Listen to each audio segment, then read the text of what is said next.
როგორც ცნობილი გამოთქმა ამბობს, ყვამლი უცეცხლოდ არ ჩდება.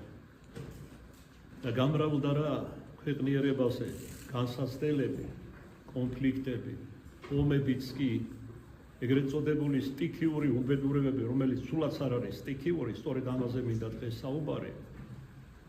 ყველაფერ ამის მიზეზი თავი და თავი არის ჩვენი ადამიანური შეცდომები. უпростоროდ იქნება ვთქვათ ადამიანთა შეცდომები, თორემ ცოდვები არ არის ადამიანური. ადამიანი, პირველი ადამიანები, ადამ და ევა, საიდანაც მოვდივართ, წმინდანებად შექმნა ღმერთმა და არა თუ მხოლოდ მათი სული იყო უგდავი, არამედ თვით სხეულიც კი, რომელიც მანამდის უწინ თიხისაგან მიწისა მოზილა და დაფარა თავისი დიდებით. აი ეს საერთო დიდება ხდიდა მას უხრწნელსა და უკვდავს. მას არაბუნებრივი არის არა ცოდვა, არამედ არა სიწმინდე, არამედ ცოდვა. ადამიანი წმინდანად შეიქმნა.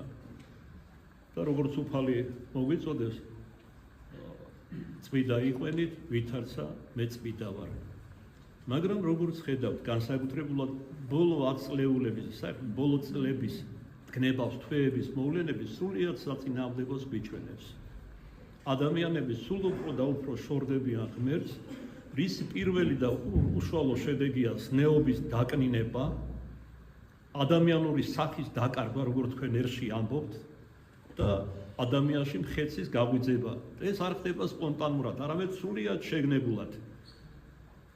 გამოწვლილვით შეუძლებელია ჩამოთვალოთ ყველა ეს მოვლენები და გარემოებანი, რასაც ადამიანი მიიღავს აწინდელ მდგომარეობაში და რაც როგორც თქვენ ამბობთ ხოლმე, მხოლოდ ჟურნალია იმ საზარელი მოვლენებისა, რომელსაც წმინდა წერილი ჭირის დღეებს უწოდებს თავად უფლის მიერ.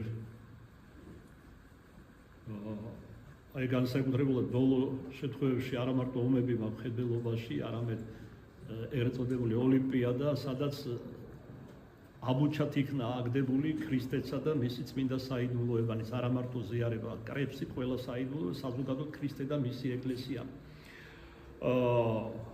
ეს სრულიად შეგნებულად ხდება ადამიანთა ფსევდოლიბერალური, ანუ უღმერთო ნეოფაშისტური ნაწილი, რომელიც ხელისუფლების სათავეშია გლობალური ხელისუფლების მიერ სწორედ მოყვანილი და მაგათი თავადი არის ეშმაკი, შთამაგონებელი, გნებავს ეს პროგრესულია აღმოჩენები, მეცნიერული ყველაფერის ბოროტებას ემსახურება. ამაზე ჯერ კიდევ თქვათ 300 წლის წინათ წმინდა ნილოს ვირონდინარე წინასწარმეტყველებდა, რომელიც ამბობდა, რომ ეს მანკიერი ეს მეცნიერული ეგრეთ წოდებული აღმოჩენები და წინსვლა, პროგრესი მოუტანს ზნეობრივ დაკნინებას, გაუღმერთოებას და საბოლოოდ წარწმედას ადამიანს. და თუ თქვენ დაუკვირდებით, სწორედ ასე ხდება. აი ავიღოთ ერთ-ერთი ბოლო მოვლენები, როცა ერთი თვეც კი არ დაწყებულა ამ მოვლენების დასაბამიდან, როდესაც ისრაელმა დაარტყა ირანს. მოდით ესე ვთქვათ, როგორც ერში ითქმის.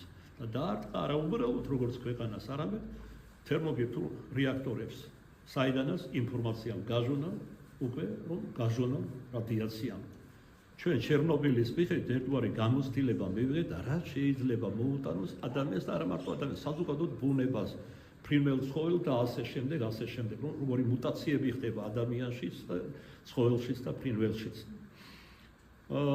მაგრამ ყველაზე ცინიკური იცით რა იყო, აი რამოდენიმე დღის წინათ შეესდგა ხელიჩაოშვილო. რამოდენიმე დღის წინ შეესდგა ეგრეთ წოდებული დიდი შვიდეული შეხვედრა, რომლებიც კიდევ ერთხელ აჩვენეს, რომ ესენი არიან უბრალოდ დიდი თოჯინები, რომელთაც თოკი აქვთ გამოფული და თავის ნებაზე ათამაშებენ. მოდი ზოგადად ვთქვათ, გლობალური ხელისუფლება, უფრო კონკრეტულად თუ მოვთხოვთ, სიონისტები, რომლებიც ამზადებენ ახალ მსოფლიო წესრიგს, ახალ მსოფლიო გაერთიანებას, რომლის დედაქალაქიც წმინასწარმეტყველებათა მიხედვით ვიცით იქნება იერუსალიმი, სადაც დაждდება უჟლოი იგი კაცი, როგორც პავლე მოციქული უწოდებს, ანუ წარწმენდეშვილი, ანტიქრისტე, რომელსაც მეშიახად სახელს დებენ სიონისტები. აქვე უნდა ვთქვა, რომ სიონისტები და ებრაელები უნდა განვასხვაოთ ერთმანეთისაგან. ეს არ არის ებრაელი ხალხის მსოფლმხედველობა, არც რელიგიური აღტკინება და სხვა.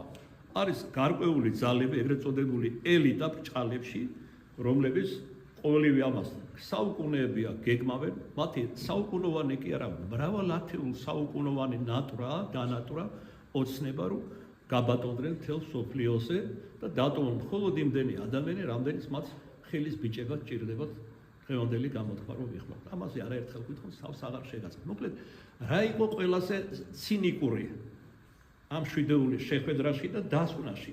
ესე იგი, შეხვდნენ, იმჟელეს და დაასკვნეს. რა დაასკვნეს? ისრაელს აქვს უფლება თავი დაიცვას. ესე იგი, ისრაელმა დაარტყა და დაარტყა საშიშ ობიექტებს, კაცობრიობისთვის, არა მარტო ახლო აღმოსავლეთისთვის და მას აქვს თურმე ამის შემდეგ უფლება თავი დაიცვას. ისე როგორც ღაზაში როგორ შევიდნენ, აი როგორც ესე იგი ტერორისტი ყავდათ წლების განმავლობაში და არაერთი და ტერორისტ დაჯგუფები, რომლებიც სინამდვილეში მათ ემსახურებიან, მათ ნებას. ისინი რაღაც ანტისემიტურს მოიმოქმედებენ და ასე შემდეგ ესაძლებს ფორმალურად საბოს, რომ ისრაელი მაგალითად შევიდეს ღაზაში და დედაბუდიანად ამობუღოს ყველანი. სამხედროები კი არა მარტო და ეგრეთ წოდებული ტერორისტები და სხვა დაჯგუფებები. შვიდობიანი მოსახლეობა, რომელიც 10,000-ობით გაწყდა უკვე ღაზის სექტორში. მართალია, გაერთიანებული ერების ორგანიზაციამ, ესე იგი, განაკიქებს ისრაელის ხელისუფლების ამ საქციელს, მაგრამ არათუ არ იღებენ ამ შენიშვნას, პირიქით ემუქრებიან თქვენი ორგანიზაცია დასაშლელია და სხვა ახალი ორგანიზაცია უნდა შეიქმნას, რომელიც უფრო მოხერხებულად შეასრულებს მათ ნებას, რომელიც ადვილად დაიმორჩილებენ და ასე შემდეგ. აი როგორც თქვენი ენა რომ ვიხმარო ჟარგონული პარადი დღეს და უკვე საკმაოდ დიდი ხანია სიონისტებს მიხავთ. ერთადერთი ადამიანი, ვინც დაამარცხა სიონისტები რუსულ იმპერიაში კერძოდ, იყო იოსებ სტალინი. ამიტომ სულ სიონისტებს განსაკუთრებულად და აქ მარტო ტროცკსაც არ გულისხმობ, არამედ სიონიზმს როგორც ესეთი და სტალინის ვანდერზი თუ წაგიკითხავთ, მე ვთარგმნე და ბევრს გავაცანი. თქვენ იქ ნახავთ, რომ ერთ-ერთი უახლოესი მიზანი უნდა იყოს სიონისტების დამარცხება. არა მარტო რუსულ იმპერიას, საერთოდ სრულად დედამიწაზე. ეს ის ბოროტი ძალა, ის ბოროტი ხელისუფლება, რომელიც პირდაპირ გაგებით მომდინარეობს სატანისაგან, რომელიც ამბობს, რომ ის არის თავადი ამ სოფლისგან. მას როგორც სურს ეს რა კი მისია, ისეთ წყობა შემოიტანს. სულიერს, რელიგიურ, სოციალურს, პოლიტიკურს და ასე შემდეგ, ასე შემდეგ. რაც ყველაფერი იქით მიემართება სწორედ.